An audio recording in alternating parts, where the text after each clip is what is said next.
Hello and welcome to this webinar where we shall be discussing crude oil's price direction following US sanctions on Iran.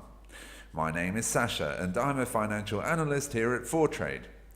I'll also briefly tell you about other current factors affecting crude prices and what to look out for in future. But before we begin, you should take a moment to read this risk warning and disclaimer. Alongside the potential rewards, trading in CFDs and leveraged products carries a level of risk, and as a responsible company, we want you to know this. Now, first off, we'd like to introduce you to what we call a market opportunity. A market opportunity is a one-page briefing containing market analysis, and our goal is to provide you with a simple to understand opportunity to trade on the markets.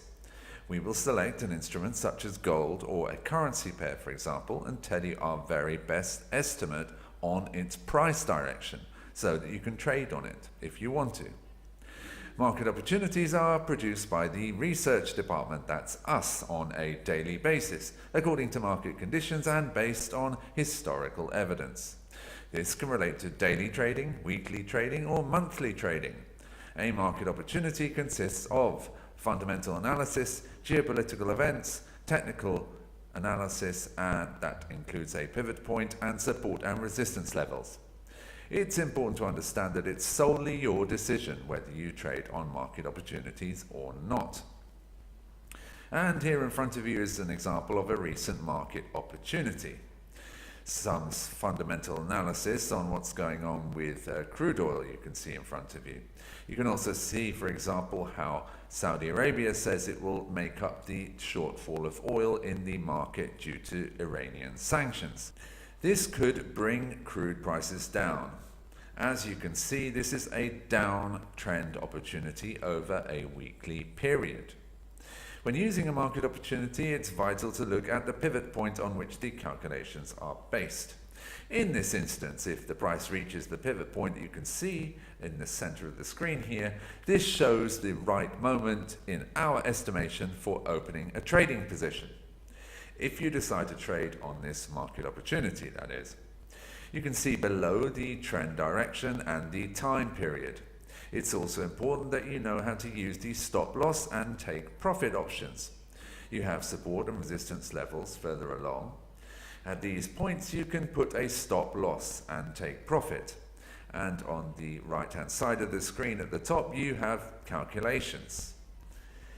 If you close the position using take profit, you can expect these kinds of profits at the support levels in green.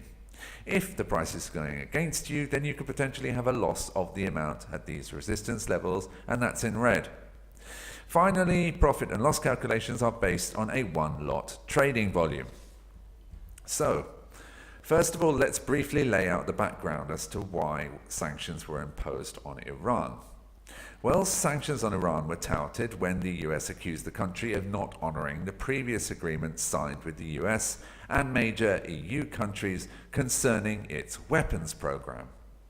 On May the 8th, 2018, US President Donald Trump announced the US would leave that nuclear deal that was signed with Iran on the 16th of January in 2016.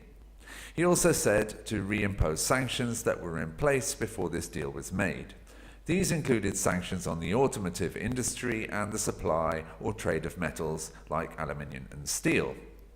Most recently, on November the 4th, the list of sanctioned products was extended to include the purchase of petroleum and petrochemical products with a number of Iranian oil companies and the Iranian energy sector.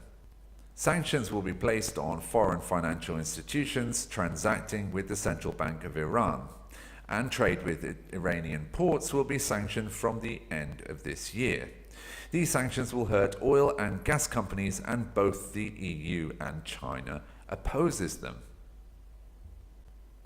So let's take a quick look at Iranian crude production according to the latest data available. As we can see, there's been a drop in Iranian crude production in September, and when up-to-date data is released, further drops are expected. The drop in available oil on the market has helped push crude prices up in recent months.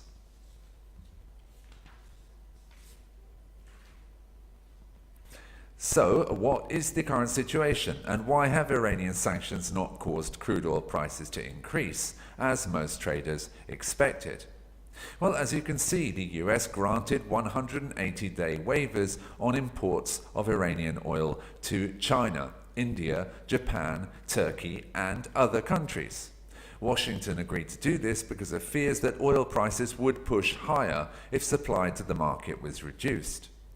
The result of these waivers and other factors, as I will explore in a moment, has been a decrease in crude oil prices, which have dropped to their lowest levels since March.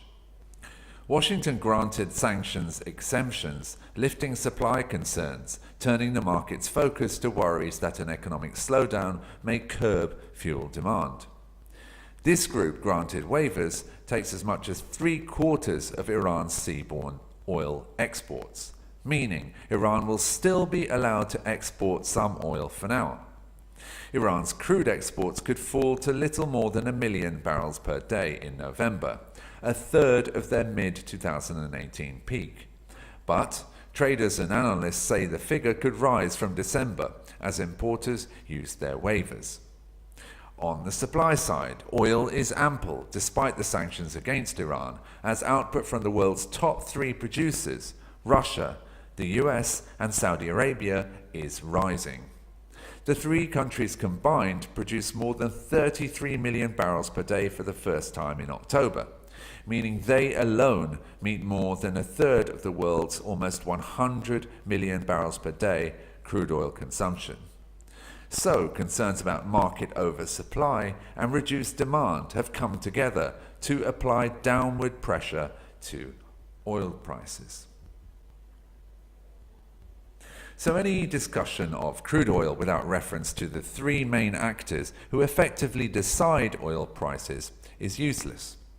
Traders know it's important to understand the role of OPEC, the Organization of Petroleum Exporting Countries, which includes many of the world's largest producers, including Saudi Arabia.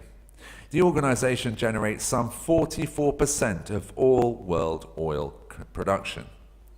It agrees whether to increase or decrease the production of oil, which should influence prices down, or to restrict oil production, which should help push prices up.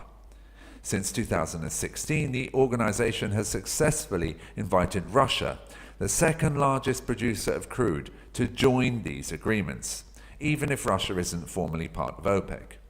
OPEC and Russia currently have an agreement to restrict the supply of crude until December of this year.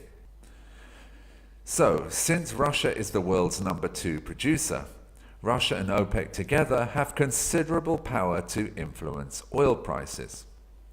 OPEC and Russia have consistently stated that they would prefer to see crude oil trade around the $70 per barrel level. OPEC and Russia met yesterday to discuss their 2-year-old agreement to limit production as the Joint Monitoring Ministerial Committee. In advance of the meeting, unofficial sources within OPEC suggested that the agreement will be extended, which could help to lift oil prices.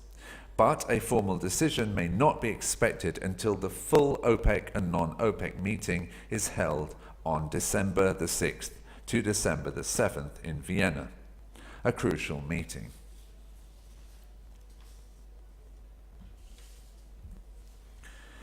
On the other hand, we have the US, the world's top crude oil producer, according to the Energy Information Administration.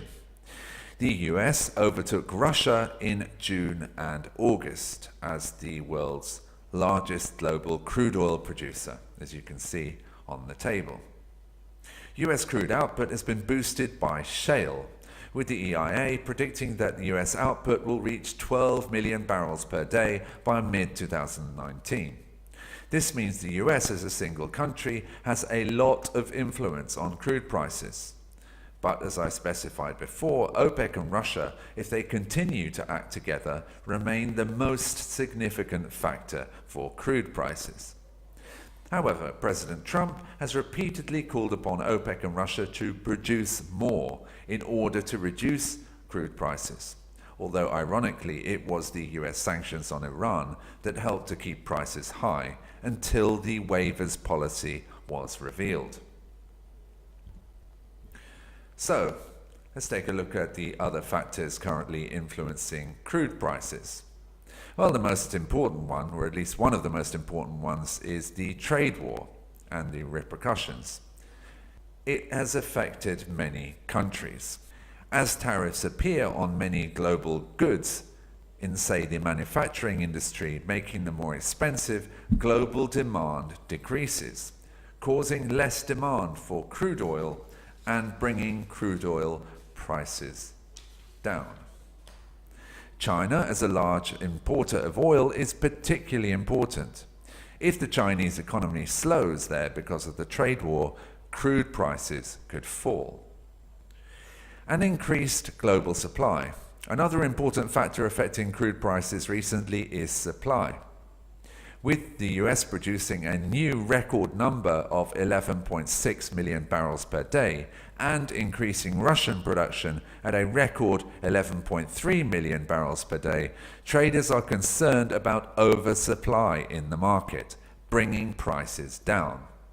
This is why traders will be watching what happens at the main OPEC meeting in December.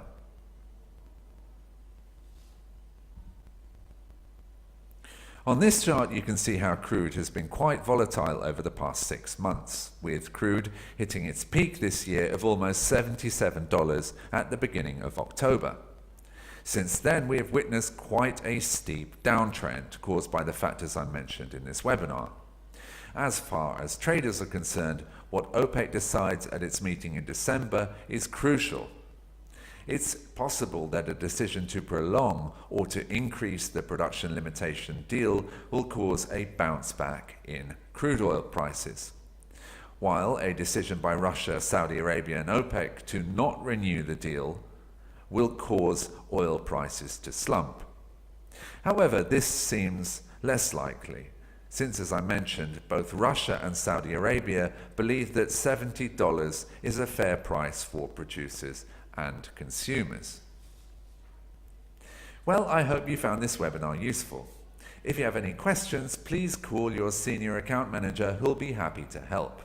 And please join us at 4Trade again soon.